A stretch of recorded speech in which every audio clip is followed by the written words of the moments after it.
Right now on Good Morning America First Look, the deadly shooting at an immigration facility in Dallas, the new clues on a possible motive, and what we're learning about the alleged shooter, including the map taped to his car.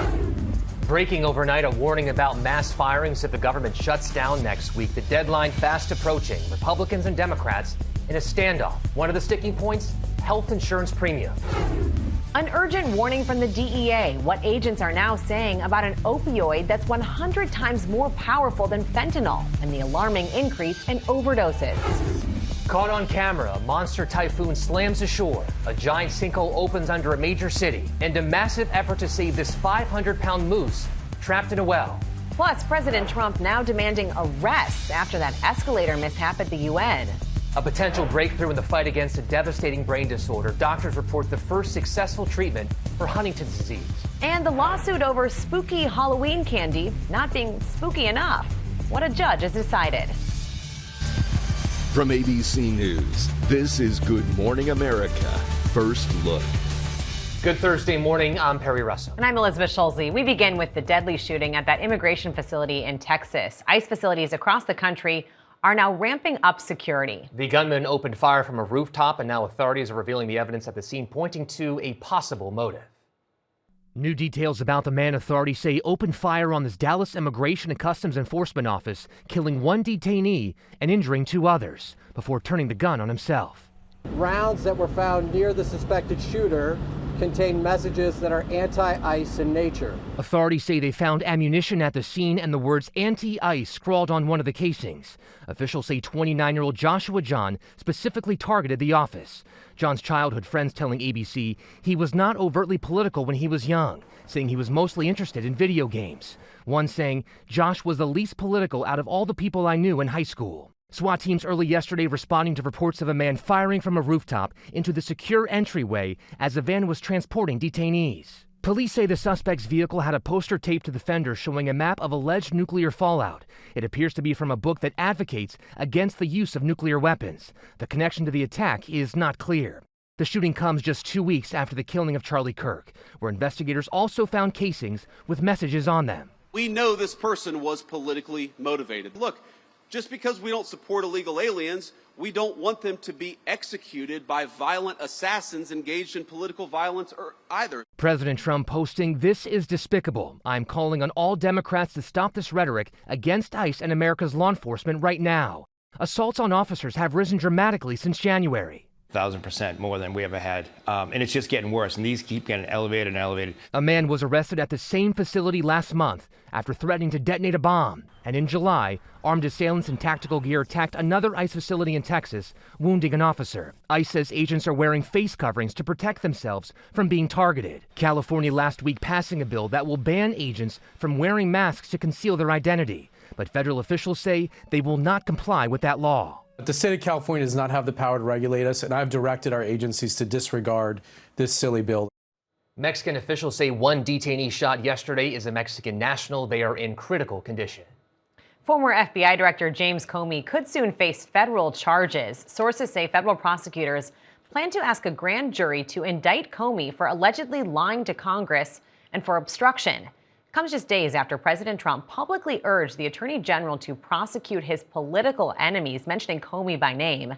Sources say Trump's new hand-picked U.S. Attorney, Lindsay Halligan, is expected to move forward with the case despite a recommendation from prosecutors that Comey not be charged due to a lack of evidence. The clock is ticking. The statute of limitations expires next week. Breaking overnight, the White House is directing federal agencies to prepare for mass firings that could be permanent if the government shuts down next week. A deadline to avoid a shutdown is fast approaching. One sticking point is health insurance premiums. ABC's Nicole D'Antonio has the story. Nicole, good morning. Perry, good morning. The government will run out of money next Tuesday night unless Congress can strike a deal. Democrats want more money for health care, while Republicans are pushing for a short-term funding fix.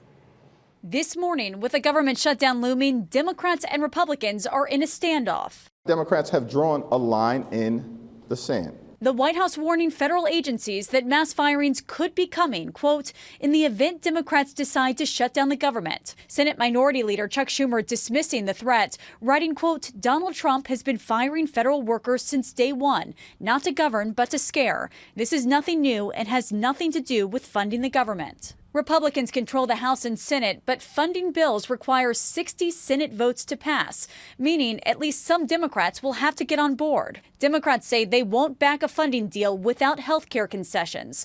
They're pushing to reverse Medicaid cuts from July's One Big Beautiful Bill, and they want to extend expiring Obamacare tax credits. The spending package would cost an estimated $1.4 trillion over 10 years. Democrats stress it's an opening offer, not a final demand. They were set to meet with President Trump this week, but Trump canceled the meeting, calling their demands ridiculous. The country has been lectured all year about how Republicans are in charge.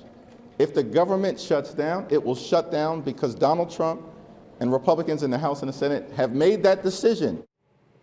Republicans say their stopgap bill would keep the lights on through November 20th. Democrats say without concessions on health care, even a short-term fix is a non-starter. Elizabeth. Nicole, thank you. President Trump is expected to sign a deal today that would keep TikTok operating in the U.S. White House officials say TikTok would be controlled by a new joint venture with the majority of American investors. The Chinese company ByteDance would hold less than 20% equity in U.S. operations. A copy of TikTok's algorithm would be overseen by the software company Oracle. U.S. officials say they are confident China will approve the deal. It was the nation's first major airline crash in 16 years. 67 people died when a passenger plane collided with a helicopter near Washington this year. Now the first lawsuit has been filed, demanding accountability. Here's ABC's Andrea Fujii.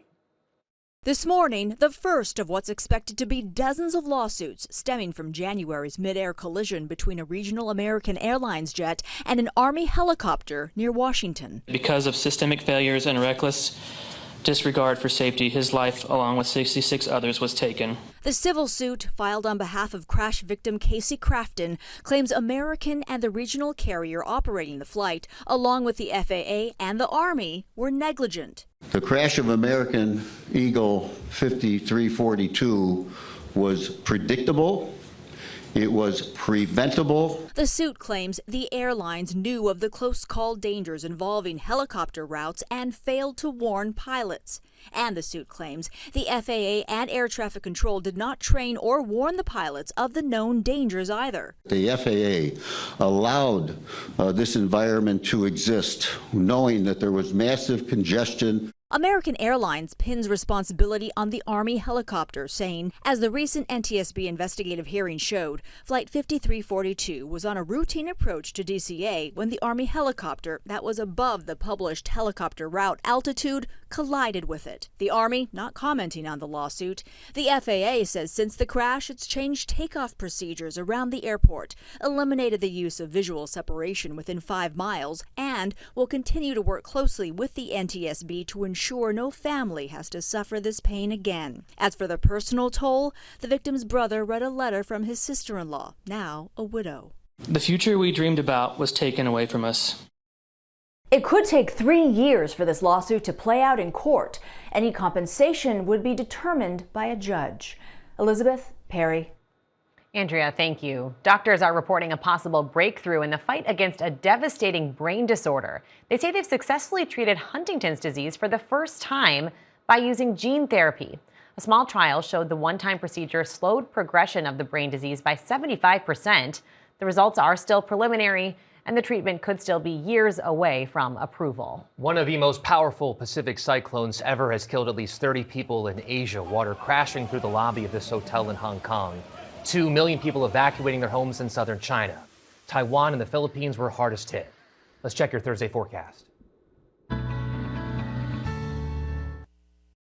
Hey, good Thursday morning. Now, the western half of the country, things look pretty good. We're seeing dry conditions in the Pacific Northwest, the central U.S. seeing 70s and sunshine. All the moisture is in the eastern half of the country. Yesterday, we saw flooding downpours in parts of the southeast, and it looks like that rain chance going to continue with very humid air mass in play from portions of Texas up through New England. In New York City, we expect scattered showers. Looks like the rain will continue off and on up the northeast through the remainder of the day on Thursday. In New York, Danny Beckstrom, ABC News. Coming up, the new warning about a drug 100 times more powerful than fentanyl. Also ahead, the massive effort to save a 500-pound moose trapped inside a well. And it's being called Escalator Gate. President Trump now demanding arrests after that escalator mishap at the UN.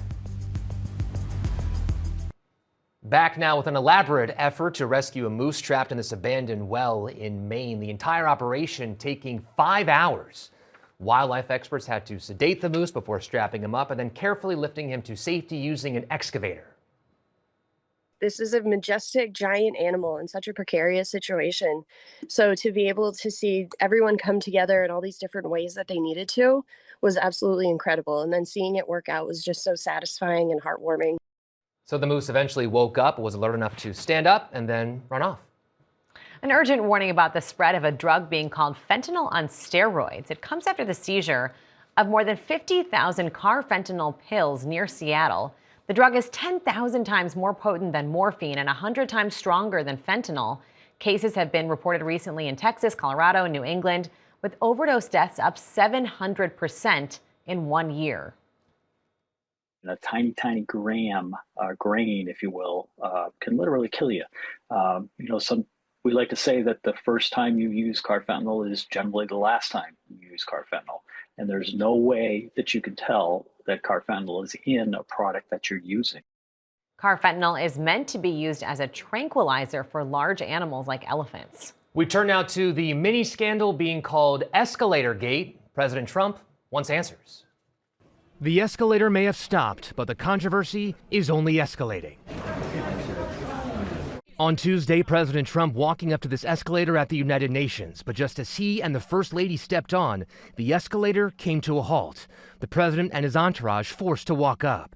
The UN insists there was no foul play, saying a videographer from the president's delegation who was ahead of him likely triggered a safety shutoff by stepping back on the escalator after reaching the top. Trump later joking about it during his speech. All I got from the United Nations was an escalator that on the way up stopped right in the middle. But yesterday, Trump far more serious, posting, "It's amazing that Melania and I didn't fall forward onto the sharp edges of these steel steps face first. It was only that we were each holding the handrail tightly, or it would have been a disaster. This was absolutely sabotage," as noted by a days earlier post in the London Times. That said, UN workers joked about turning off an escalator. The people that did it should be arrested. Trump referencing a report from a British newspaper claiming UN staffers joked about turning off the escalators and elevators, and then telling Trump they had run out of money, an apparent reference to Trump slashing UN funding. These are the two things I got from the United Nations, a bad escalator and a bad teleprompter. In his post yesterday, Trump saying all security tapes at the escalator should be saved, especially the emergency stop button. The Secret Service is involved. Trump also citing issues with the teleprompter and audio during a speech, claiming they amounted to sabotage. Coming up, new questions about a man's death after riding a popular roller coaster. And then also had the controversy over a statue of Jeffrey Epstein and President Trump in Washington and why it was taken down. Back now with the moment a huge sinkhole opened up in Bangkok, Thailand. Officials say it was caused by the shifting of dirt during the construction of a subway line. Somehow no one was injured. A hospital is right next door, but it is stable. A statue of President Trump holding hands with Jeffrey Epstein has been removed from the National Mall in Washington. Park police hauling it away hours after it was installed. The group behind the statue says they had a permit through Sunday, but it was allegedly torn down because of a height violation. Organizers claim that is a violation of free speech. We turn now to new questions about a man's death after riding a popular roller coaster in Florida. It was like a nightmare. I'm still waiting to wake up. The family of the man who died after riding a roller coaster at Universal Epic Universe in Orlando is demanding answers. It is so difficult because I have no idea what happened there. And now I don't have my kid. 32-year-old Kevin Rodriguez Zavala was riding the Stardust Racers roller coaster with his girlfriend last week when authorities say he lost consciousness. He was later pronounced dead at the hospital, the medical examiner citing multiple blunt impact injuries, calling the death accidental. His family says Zavala, who was born with spinal cord atrophy and used a wheelchair, loved theme parks and frequently went on rides. The family's lawyers say their investigation confirms he suffered repeated head injuries during the ride. They insist his disability was not a factor. The multiple blunt force trauma came from him hitting against the metal on this ride. That is what killed Kevin. In a memo sent to staff, the president of Universal Orlando Resort said an internal review found the ride systems functioned as intended and the equipment was intact. The fact that Kevin had survived so much. To be taken like this is just devastating. For you, Kevin's family, what does justice look like? We just want it to be safer, make it so that everybody can enjoy it and not have to go through this again. The roller coaster is closed while officials investigate. A brazen smash and grab robbery in the San Francisco Bay Area. More than 20 people storming this jewelry store in San Ramon, just shattering display cases. Look at this video. One person fired a shot through the door. Several suspects are now in custody. Some jewelry has been recovered. Apparently, this is the second time that store has been targeted in just 2 years. Well, coming up, a sign of the times when it comes to married couples and how they handle their finances. But first, a lawsuit over spooky Halloween candy just not being spooky enough.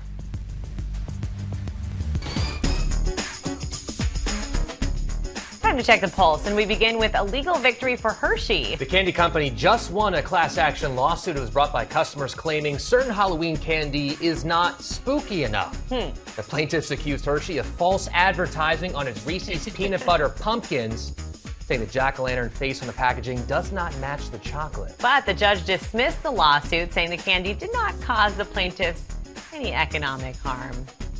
Still tastes pretty good, I think. I'll eat them, but they don't want to. Next, artificial intelligence models are now smart enough to pass the prestigious CFA exam taken by top finance professionals. Mere humans typically study for about 1,000 hours over the course of several years to pass the test, but now AI can master even the most difficult level in just minutes. Experts credit AI advancements in analytic reasoning with being able to handle those essay questions. Next, the new Guinness Book of World Records has a little bit of everything, including the fastest pig on wheels. Norbert, look at him, weighs 150 pounds. He holds the fastest record for fastest pig on a skateboard, traveling 10 yards in just over 11 seconds. There he goes. You can do it, Norbert. Oh, look at that. There's also a record for world's longest custom banana car at 23 feet long. The owner says it can go 85 miles an hour. Wow, I'm sure it can. Next, a sign of the times. More married couples are keeping their bank accounts separate. So census data shows nearly a quarter of married couples, about 23%, do not have a joint bank account these days. That's up from just 15% back in the 1990s. One reason why more people are getting married later, and that's when their finances are already more established. Finally, a gaggle of geese. See what we did there? Hey. Clearly not worried about trespassing. So these geese decided to stroll through this construction site near Washington, D.C. But good timing, though. Nobody was there. The geese had a nice little walk. More headlines coming up next. Checking more top stories. A United Express flight overran the runway after landing in Roanoke, Virginia. 53 people were on board the flight from D.C. The airport was closed for hours. And flames were seen shooting from the engine of a Delta jet just before taking off from Atlanta to Nigeria. The fire was quickly put out and no one was hurt. Overseas, more than 20 people were injured in a fiery drone attack on a city in southern Israel. Houthi rebels in Yemen have claimed responsibility. Sean Diddy Combs returns to court today. His lawyers are trying to convince the judge to overturn his conviction on 2 counts related to prostitution. Cal Raleigh hit his league-leading 60th home run last night as the Mariners clinched the AL West. He is now just 2 away from tying Aaron Judge's record. Congrats to him. Today's weather, lingering showers on the central California coast, and rain will stretch from the Gulf Coast all the way into the Northeast. And finally, imagine not getting your driver's license until you're in your 30s. Danny News spoke to a woman who did just that. At 22 years old, musician Greta Klein, lead singer of the band Frankie Cosmos, was hailed by Rolling Stone as an indie pop prodigy. But now, at 31, she's only just finally taking care of something many adults checked off as teenagers. It was not really standard for teenagers to get our licenses the same way that it is in other cities. Yes, Greta had never gotten her driver's license. She grew up in New York City, just like her mother, whom you might recognize. You hear about the surfer guy who pulled a knife in Mr. Hand this morning? Fast Times at Ridgemont High actress Phoebe Cates. Still, Cates and Greta's father, Oscar winner Kevin Klein, always stressed learning to drive would be important. I think it affected my life decisions. I have to keep living in New York City my whole life. According to the U.S. Department of Transportation, about 1/3 of our nation's adults do not have their license. They don't even know that it's my first time. So this past year, after more than a decade of taking the subway or just being driven around on tour, Greta finally decided to earn her permit and go for it. iced chai latte with oat milk. Wow. While finally being able to go to the drive-thru for the first time, Greta says the hardest skills to learn were, not surprisingly, parallel parking and maintaining her lane. Did you start to understand road rage? Yes. Well, a few weeks ago, she finally passed, and Greta says she was mostly relieved. However, what she found overwhelming was the response from fellow late-blooming drivers online when she shared her journey. One follower messaging Greta to say, quote, "As a 10-plus year learner's permit haver, this is inspiring me to actually try to get a license." Just know that you can do it. Guys, her band, Frankie Cosmos, is now touring the new album called Different Talking. I did ask Greta if she's now driving the tour van at all, but she says it's a rental, and she's not really ready to go there yet. Stick with the car for now. That's your Good Morning America First Look. Have a great day.